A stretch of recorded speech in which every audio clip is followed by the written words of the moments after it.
Welcome to the Spotlight series, Christian. Really delighted to have you. For everyone, Christian is the CEO and founder of Paddle. So Paddle is the all-in-one commerce platform that allows you to sell software subscriptions and digital downloads online from 170 plus countries worldwide. Christian, you and Paddle are definitely really well recognized within the SaaS community. You founded the company in 2012. You've also spoken at, I'd say, about 4 SaaStock conferences. But why don't you just start by telling us a little intro on how Paddle facilitates SaaS businesses to grow? Yeah, so thank you for having me. And essentially what we do is we build a platform that kind of covers all of the operational, kind of all of the boring stuff behind sort of selling software. And sort of the way that we go about it is we think that software and SaaS companies, they have enough to do in terms of building their product and figuring out how they go to market. And we take care of everything in the background, from sort of how do you take payments, how do you deal with recurring billing, how do you handle taxes internationally, how do you stay compliant, and kind of all of these component pieces, which often these businesses kind of like cobble together. We try and give sort of one coherent platform for them to do all of that stuff in. Awesome. So obviously, really busy I'm sure the last 6 months, but what are you seeing as the kind of the wider economic impacts within the SaaS industry as a result of, COVID? Yeah, I think interesting. I think the thing that none of us sort of fully predicted, like when this started to happen, I think probably the first sort of like 6 weeks of COVID, were people kind of hunkering down and sort of planning for the worst. And I think overall, kind of, it's actually been a reasonably positive 6 months for SaaS in general. I think like with people working from home and sort of business accelerating towards moving kind of processes that were otherwise manual or kind of done in person to the cloud, I think it's created a bunch of opportunity for SaaS businesses to kind of fill that gap. And I think from our data on this, what we're really seeing is sort of there was initial kind of like panic for a month and a half, where we saw an incredible amount of churn, especially in B2C, but then very quickly kind of recovered. And I think sort of especially for kind of like B2B companies who had reasonably long sales cycles, there was that initial blip of like nobody making buying decisions, and then sales cycles getting a little bit longer, and then kind of finally things getting back to normal as everybody realizes we now have to do this stuff over Zoom. So I think generally it's been obviously a shaky start, but overall pretty positive, and the vast majority of the kind of 2,000 plus SaaS companies that were on Paddle have had some of their best months and their best quarters over the last kind of 6.5 months. Yeah, definitely. I mean, obviously we have a lot of SaaS customers, of course, but we're seeing similar things, and some are really kind of riding the wave of the cloud at the moment. Some are unfortunately experiencing a lot of churn. Do you think that's really in the nature of the product? I really think it's in sort of, if you think about the different verticals that SaaS serves, it's everything. And I think the most precarious position to be in kind of during this was obviously just being a vertical SaaS product for any of the industries that have been heavily affected by this. So travel or kind of restaurants or kind of anything to do with that type of stuff. And all of that stuff will rebound. It's just going to have a pretty terrible year. But I think kind of actually demand for those products will probably end up going up pretty sharply sort of as the world opens back up, and then everybody who's been locked inside for 6 months is keener than ever to kind of go and travel or go to a restaurant or whatever it is. And then hopefully, I think the bigger unknown, because I think the rebound there is obvious that it will happen. We're not going to stop traveling or going to restaurants forever. I think the more unknown thing is how much will kind of some of these sort of transitions to things like remote work and like virtual collaboration and things like that, how much will that stick around? Or will there be, just as everybody's really eager to get back to traveling and going to restaurants and stuff, will everybody be really eager to not have meetings over Zoom for a while? and collaborate in person around a whiteboard instead of over whatever tool that they've been using for the last 6 months. So I think that will be interesting to see sort of how sustained this is. But I think the biggest thing is sort of certainly in bigger companies, this was a transition that they were going on anyway. And I feel like this has just accelerated them having to kind of get their act together, buy the tools, sort of implement them and so on. And that probably won't go away. I couldn't agree more. I mean, coming even from our side, obviously, I've started, coming in as an events company, obviously having to pivot to online and whatnot.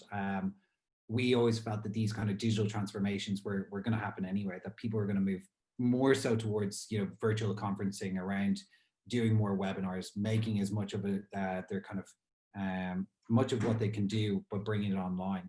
And I just think, from our side, we just think that, COVID has just completely accelerated the need for this, but it was going to happen anyway. What do you see as like the kind of greatest challenge to growing a SaaS business and expanding into to different markets at the moment then? I think like current situation, like withstanding in terms of sort of that obviously making everything a little bit more difficult than it was.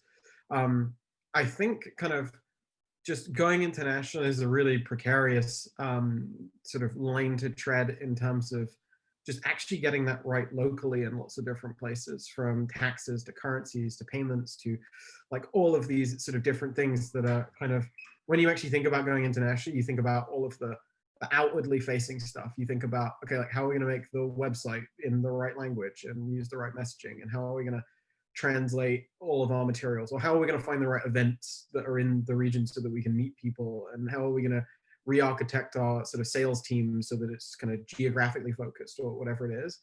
And like those are all the really big problems to go and solve. But then there are all of these other problems which they have solutions to them, they just become really operationally like burdensome, of like, okay, do we need to set up a new entity in that place? How are we going to take payment? Sort of how do we support the currency? How do we pay taxes there? How do we do all of these different things to make sure that we're compliant? So I think like expanding internationally is hard enough. And sort of then there's sort of this kind of like below the waterline of the iceberg stuff that's beneath the surface that you don't necessarily think about. But if you get it wrong, kind of, I feel like that's the biggest inhibitor to actually just scaling quickly, because then you're throwing people at it. You're kind of building all these manual processes to go and figure out how you like invoice people or whatever it is, because you kind of haven't thought that through. Yeah, definitely. I think it's much harder to have a localization strategy now than it was, a year ago. Yeah. Exactly. Yeah. So have you noticed kind of any new strategic approaches or trends, specifically like in how companies are structuring their pricing models? Yeah, I think one of the things sort of related to both questions, I think one of the things that we've seen is actually companies be more international because of what's happened in the last 6 months, because they haven't been forced to like go somewhere to meet a customer. Like it's forced them to say, okay, like why aren't we, everything's over Zoom anyway, why aren't we doing sort of these things virtually, or going to virtual conferences, which I'm sure you guys have seen have a much broader reach now because it's not constrained by who can fly to the place where the conference is in order to participate. So I think that's one thing.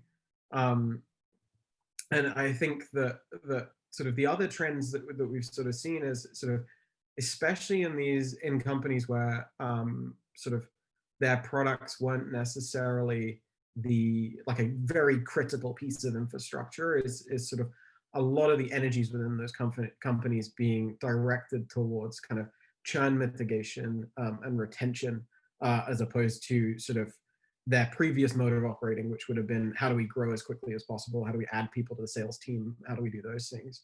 And then within that sort of like churn piece, we've seen businesses get a lot more sophisticated in terms of how they think about it, both in terms of what are we doing to engage with customers to make sure that we retain them or to make sure that they renew, but then also really looking into kind of the reasons for like involuntary churn as well. So why do people end up canceling when it's not their like explicit decision to cancel? So the failed payments or billing or like whatever it is.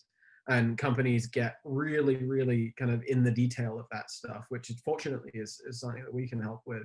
but get into the detail of that stuff because kind of they recognize that in some of these products, they're not going to be able to grow as fast through new business during this time. So sort of everything that they can do to retain an extra dollar or improve net revenue retention or whatever it is, they're kind of focusing in those areas. So I think those are the biggest sort of shifts and trends that we've seen, and certainly where just businesses are focusing more. Okay, it's really interesting. So what metrics are important to be tracking at the moment, or any kind of critical metrics companies are missing?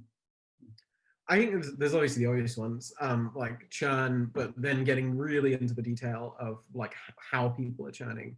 Are these people churning because they're not renewing like an annual contract? Are these people churning because they're actively deciding to cancel? Or are these people churning not because they mean to churn, but because actually sort of there is some issue that's preventing them from renewing or from a billing kind of instrument happening? And then I think the other thing is sort of related to the point of these companies thinking more internationally, sort of just by default because sort of they're able to. I think the other big metric that I think most SaaS businesses ignore, and obviously we're obsessed about because of what we do, is payment acceptance.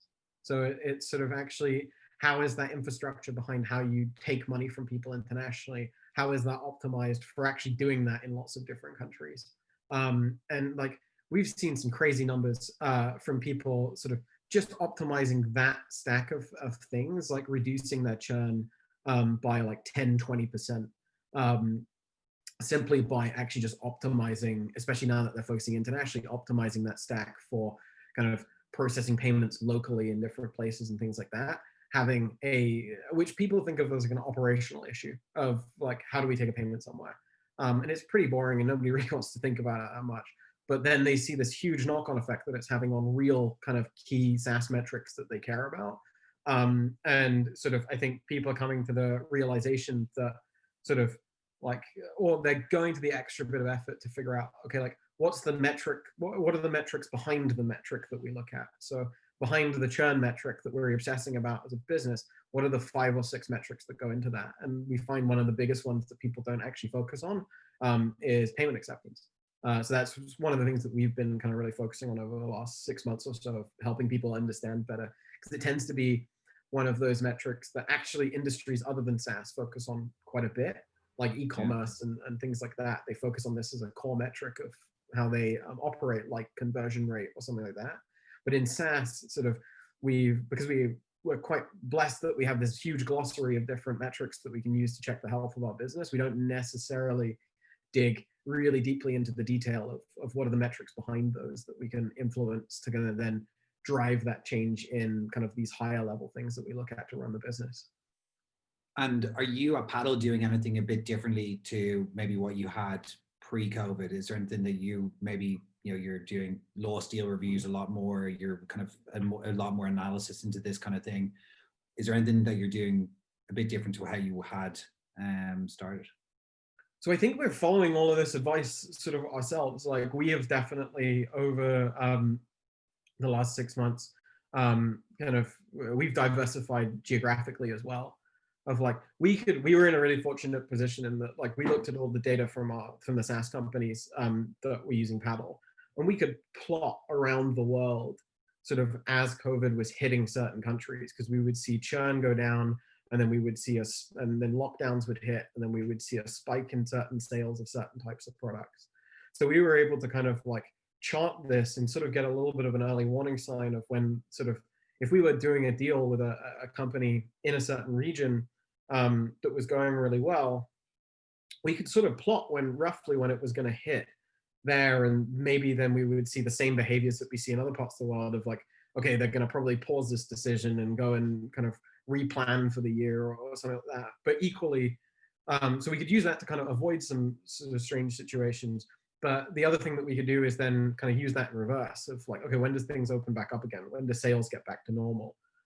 So we really planned our kind of like geographic strategy of how we were kind of approaching new customers around how was the world starting to open back up, which sort of actually meant that we focused a lot more resources on Asia than we otherwise would have, because sort of they were hit first, they were hit hard, but then they also opened up first. So they were back to work in the office, sort of ready to do kind of deals and things like that, way before we were in Europe and way before the US was. So we were kind of able to kind of like plot, and it was about just, I think, over the last kind of 2 quarters being really, really nimble in terms of, okay, we need marketing materials for this geography and this language, and sort of a process that we probably would have planned for the quarter before and then kind of taken our time with and put some real campaigns in place and then launched the quarter after. We were kind of adapting kind of week to week instead, as we sort of like plotted this data around the world, which I think was a really interesting thing. And that's one of the things that we did with our customers as well. So we also kind of then emphasized a lot more in our kind of customer success teams and account management teams of saying like, well, we have this data. We're a little bit able to kind of predict the future, at least a couple of weeks out in terms of what's going to happen from a business standpoint. Like, let's equip like our customers with that information as well so that they can adapt accordingly. So I think that was probably the biggest sort of unique thing that we ended up doing. I love that. That's really interesting. Has this, I guess I have two more questions. Like, has this last, period of time been the hardest for you as a CEO, the most challenging since you founded the company? And then I guess lastly, what advice would you give to kind of other people, maybe with smaller companies, going through a challenging period at this time as well? Any kind of parting wisdom? So I think definitely the last 6 months, I think, has been probably the hardest, strangest 6 months of most people's lives. And I don't think we're anything unique in that. I think that the thing that we had to do, and that I think everybody had to do, which made it so difficult, was do all of this stuff in a completely new environment, working from home, which I certainly found, like, and I know a bunch of our team did, way harder to focus on stuff when you're not in an office, and sort of you're not able to kind of just like tap someone on the shoulder and ask them a question and things like that quite as easily. So there was all of those kind of like logistical reasons why it was difficult, but then also sort of just huge amounts of uncertainty, and then having to plan for basically every eventuality of like, if this happens, then we do this. If this happens, then we do this. Like, with this overarching like layer of like, this isn't just like a recession or something like that, where like it's economic impact, but like also people getting sick, like kind of people were taking time off work, people had family members who were getting sick. So there was a ton of stress around that stuff as well. And I think in a lot of cases, it's really difficult for people to focus on anything other than sort of like families and things like that when that's so like front of mind. And obviously we were bombarded with sort of new, like you couldn't get away from it either, like in terms of news and those cycles. In terms of, I think, advice, I think the biggest sort of thing that I've always thought, and then very easy to forget when you can see everybody every day and have those conversations super easily, that has definitely become sort of an asset for us in the last like 6 months, is just like over invest in like transparency and communication with people in the business. Whether that means like the simple logistical stuff of make sure you like have good AV setups, and if kind of people don't have a quiet place to work, get them like headphones and a microphone and stuff like that. So like there's like the logistical things you do to make people's lives easier, but also in a period of time where everybody's super stressed and super anxious, and tons of people they know are losing their jobs and things like that, over communicate kind of transparently about how the business is doing, how we're doing, how we're reacting to things, sort of what's going on in the business. And I think like we took it as like, okay, like how do we over communicate and how do we be over transparent through that period? Because if everybody is stressing about everything else in life, the one thing that we can hopefully control them not stressing about is work. So, and by being super open and then not wondering what's happening, like, I think that gave us, one, it brought us, I think, a lot of goodwill and trust within like the business. But also, I think when people aren't necessarily worrying as like, is the company running out of money? Is it sort of like, if we just lost half of our revenue, like whatever it is, which may be very real scenarios in a bunch of businesses over the last 6 months. If they're not having to focus on that stuff because they know and they're not wondering, then they can actually focus on sort of like, how do they help? How do they push the business forward? How do they close that deal or retain that customer or whatever it is? So I think that's been the biggest thing, is be super transparent, and kind of overinvest in communication, even when it's a difficult message to give. Awesome. Well, that was absolutely great. Really, really insightful. And yeah, you look, it's been a pleasure having you on the spotlight for Paddle. Cool. Thank you very much, Will. Thanks a million. Talk soon. Cheers. Bye bye.